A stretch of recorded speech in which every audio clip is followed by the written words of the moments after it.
మంగళసూత్రం ఎవరు చూడాలి అంటే భర్త మాత్రమే చూడాలి. తప్పనిసరిగా చీర వల్లెవాటు ఏదైతే ఉందో, ఆ కొంగు ఏదైతే ఉందో, ఆ కొంగు లోపల నిగూఢంగా నిక్షిప్తమైనటువంటి ఉండవలసినటువంటి పదార్థం.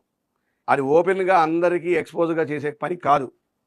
అదేమి పాపిడి పిల్ల కాదు, చెవులు పెట్టిన లోలకులు కావు, కంకణాలు కావు, ధరించేవేవి కావు. అది ధరించే ఆభరణం కాదది, అది శాస్త్రం. అయితే దీంట్లో నల్లపూసలు ఎందుకు ధరించాలి అంటే, ఈ యొక్క నల్లపూసలు విడిగా కూడా నల్లపూసలు ధరిస్తూ ఉంటారు, వేరే ఒక మాలగా బంగారంలో కలిపి. అది వాస్తవానికి స్త్రీకి కనుదృష్టి ఎక్కువగా ఉంటుంది. మీరు ఒక 100 మంది మగపిల్లలు నడుచుకుంటూ వెళ్ళారనుకోండి రోడ్డు మీద, అక్కడ ఎవరో కుర్చీలో కూర్చోన్నాడు, పెద్దగా పట్టించుకోడు. ఒక్క అమ్మాయి వెళ్ళింది అనుకోండి, ఒక అమ్మాయి వెళ్తుంటే వెంటనే చూస్తాడు తలెత్తి. నేను చెడు దృష్టితో చూసాడా మంచి దృష్టితో చెప్పాడా నేను చెప్పను, కానీ దృష్టి అనేది వాడిది పడుతోంది. ఎప్పుడైతే నల్లపూసల గొలుసు మెడలో ఉందో అది సౌభాగ్య చిహ్నంగా కూడా చెప్తున్నారు. నలుపైనప్పటికీ కూడా సౌభాగ్య చిహ్నం.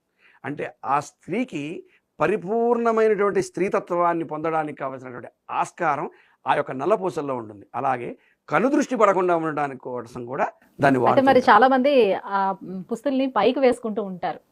అదొక ఫ్యాషన్ మాదిరిగా పుస్తుల్ని పైకి వేసుకోవడం ఒక అలవాటుగా కొంతమందికి ఉంటుంది.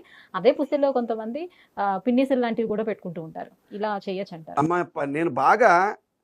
నేను సీరియల్ ఎక్కువ చూడను, కానీ ఈ యాడ్లు వస్తుంటే కస్ అని ఈ యాడ్స్లో చూసా, వాళ్ళందరికీ బాగా బయటికి ఏలాడుతుంటాయి. ఎందుకు అంటే వాళ్ళెవరికి కూడా నిజమైన మంగళసూత్రాలు కావు అవి, ఆ యాక్షన్ మంగళసూత్రాలు. మంగళసూత్రం ఎవరు చూడాలి అంటే భర్త మాత్రమే చూడాలి. తప్పనిసరిగా చీర వల్లెవాటు ఏదైతే ఉందో, ఆ కొంగు ఏదైతే ఉందో, ఆ కొంగు లోపల నిగూఢంగా నిక్షిప్తమైనటువంటి ఉండవలసినటువంటి పదార్థం. అది ఓపెన్గా అందరికీ ఎక్స్పోజ్గా చేసే పని కాదు.